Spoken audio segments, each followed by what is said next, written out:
Hi, Julia Dean back with Culinary Works, and we are going to be filming right now one of my favorite hummus recipes, which is the cilantro lime hummus. It's funny, I was saying the other day to my daughter, I was like, well, what about snacks? What snacks can we record? She was like, well, you eat mostly hummus. I mean, it's probably one of the snacks that I do eat a lot because I feel like it's really filling. It's very healthy. You can pair, healthy things with it, like the Great Mary's gone crackers and, carrots and cucumbers and celery and things like that. So I just feel like it's a great snack. And it's way easier to make than you think. So let's go ahead and get started. So as I mentioned, it's going to be the cilantro lime hummus. So we have a regular cast of characters here. We have the chickpeas, which I've drained and rinsed, and these are Goya. I usually like that brand the most, so that's what I use most of the time. We have some fresh garlic. We have a little bit of cumin. We have our cilantro, which has been cleaned, some lime, some chili pepper, whether you have serrano, jalapeno, or even crushed red pepper would work as well. And our snacks, to eat it with. Obviously salt and extra virgin olive oil. I am going to need, obviously, a little bit of water as well, so I don't want to forget that. But okay, so this is how we're going to do it here. First, we're going to start out with our base ingredients, which is going to be some lime zest. The lime is clean, so I'm going to go ahead and start zesting. And as you see, as I'm zesting here, I'm holding the microplane. Oops, got a little excited there. I'm holding the microplane in my hand here.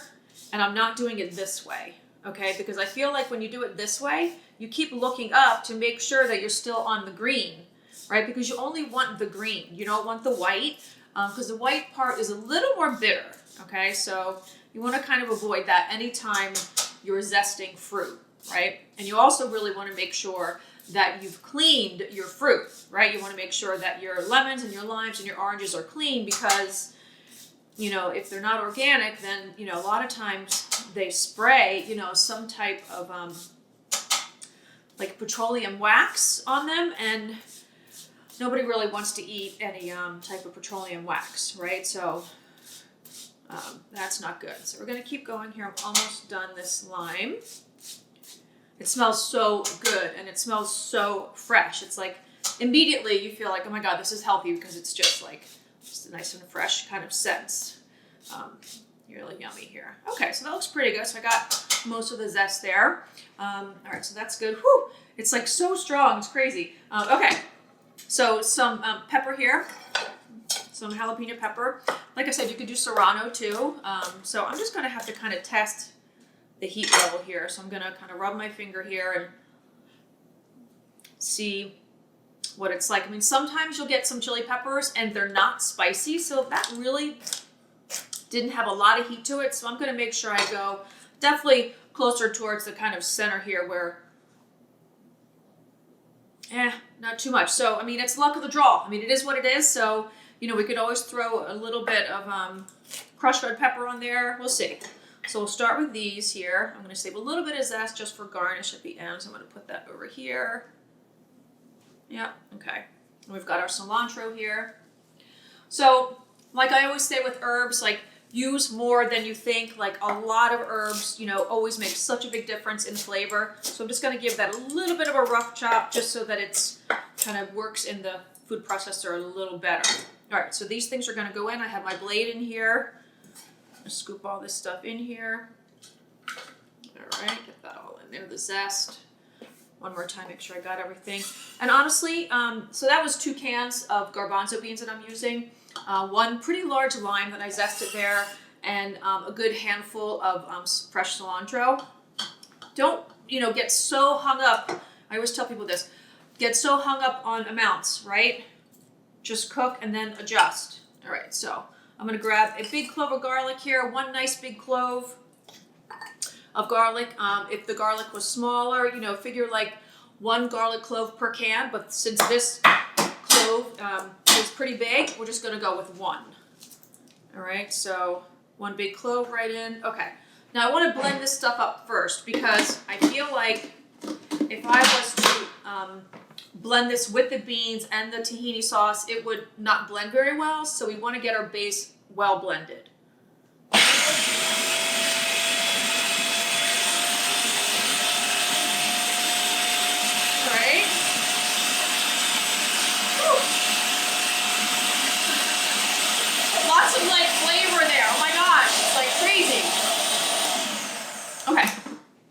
looks good. You've got like, you know, a nice like kind of dry paste here. So we're already in good shape here. Let me just kind of brush this through.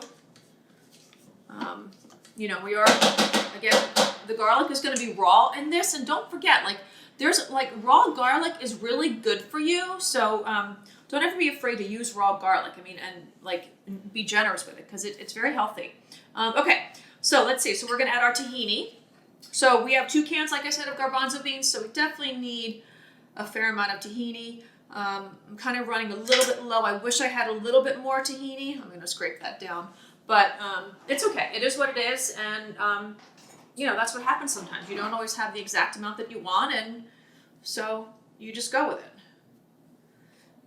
It wouldn't be like, oh, I'm not going to make hummus because I don't feel like there's quite enough. I mean, I think we're make the most of it. Get a good little scrape. Use our kitchen tools here. A good spatula, right? I could definitely got a lot more on the bottom there. So let me kind of reach in there. Yeah, look at all that. So that's good. Keep going there. One more little scrape there. So I'd say you need, you know, probably per can, you need about 1/4 cup of hummus. I mean, I'm sorry, of tahini paste, right? About there. All right, so I think I did the best that I could there. I'm going to use my fingers here. They're nice and clean, so don't worry. Get those off there. All right. So that's looking good so far. Get my towel, clean off my hands. Okay, so I'm going to blend that. And then we're going to start to add the rest of our ingredients here. Good, nice paste again. Okay, that looks good. I'm going to need a little bit of water too. So we're going to add our garbanzo beans. Save a little bit of beans for the top for garnish. Got a little bit of cumin in there, just a little for that earthy flavor. I'd say about a 1/2 teaspoon or so of cumin. We'll throw a little bit of salt in there. But all this we're gonna adjust anyway. So that was 2 good sized pinches there of salt. Let's see, got our water here. Water eventually. We'll start here. Blend it up. Okay. You can immediately tell. It's like, oh boy, like I am so dry here. I need liquid, right? So I'm going to add some water, and we're going to add our olive oil because it is super dry. And our lime juice too as well. Okay, so a little bit of water. I'd say that was about 1/4 cup. 1, 2, 3, 4. Good olive oil. And again, this is extra virgin olive oil, right? You want that health benefits of the extra virgin olive oil, all the antioxidants. And the flavor that it brings, right? Don't forget, extra virgin olive oil brings flavor to a dish. There we go. A little better, right? Gonna open up our lime here.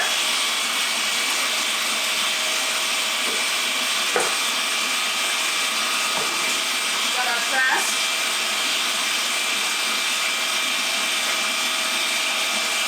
A little more water. Yeah. More olive oil.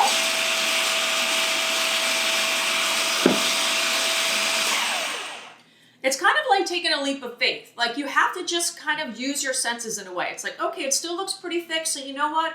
I am going to go ahead and add a little bit more olive oil, a little bit more water.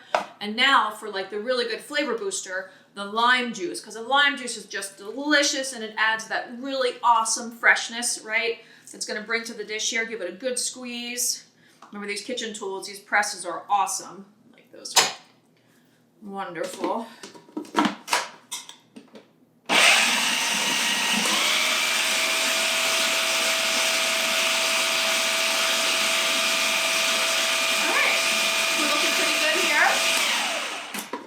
Now we're going to give it a taste for salt, right? We want to make sure that, you know, has like kind of a nice, enough salt in there. So we'll grab like a little carrot here. Let's see. I love these little carrots.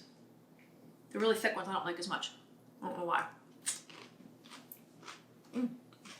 Good. Say a little more lime juice. because I want that zest a little bit more. A little more salt. All right, maybe I'll throw in a little bit of cayenne pepper. Because remember I told you it wasn't that hot? So, a little bit of cayenne, a little more lime, just for the extra little zingy zing.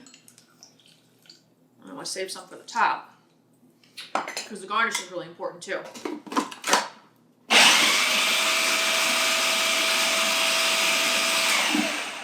Did I add the salt? Do you guys remember? I don't know if I did. I don't know. I'll have to just try it again, right? I'm going to use one of my glutino pretzels here. Those are great. I think they're better than the regular pretzels. I love them. That's good. Yeah, no more salt. The lime juice is delicious. Okay, so now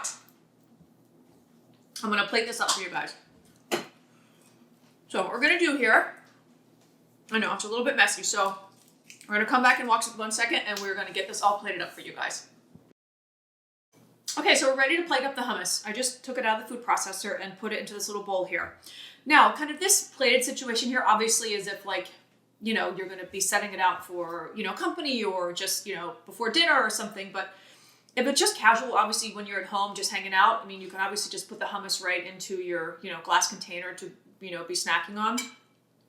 But I wanted to show you kind of like if I were to do it for entertaining, kind of what I would do here. And I feel like this looks pretty, like just like this, right? It's fine. Like you could do that and be, you know, totally happy. But I also think, like, you know, I've said before, like the varsity level, right? We want to be on the varsity team. So we're going to garnish it up a little bit, like, and we want to make it look, you know, like a little bit fancier. So we're going to add some chickpeas on the top because chickpeas are, you know, one of the ingredients here. We're going to have our fresh cilantro, right? Get a little more chickpeas there. We're going to add our lime zest, right? Because the lime zest was one of the ingredients too. And that obviously brings all that yummy freshness and kind of bright flavors there. We'll go a little bit of some cracked pepper. Again, that gives a little bit of prettiness. A little bit of extra virgin olive oil, so a little drizzle there. And then one more, just a little bit of lime juice right on the top. Just a little puddles of lime juice, so when you bite in there, you're going to taste that little extra lime. So just take we're going to get like a little close up there so you can kind of see. If you remember the first picture versus this picture, I mean, I think that just, you know, looks a little bit more creative, a little bit fancier. And it really wasn't that hard to garnish, right? I mean, all we did was take some of the leftover cilantro.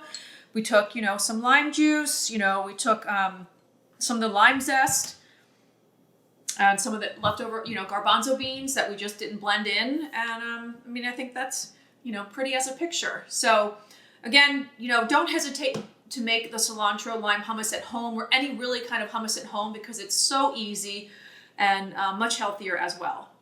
Especially too, one thing I want to say about the hummus actually is because this is using extra virgin olive oil, right? Which we talked about is good and healthy for you. A lot of the store-bought hummuses use like sunflower oil or soybean oil or, you know, oils that are polyunsaturated, which aren't as healthy for you. So keep that in mind. Homemade is always better.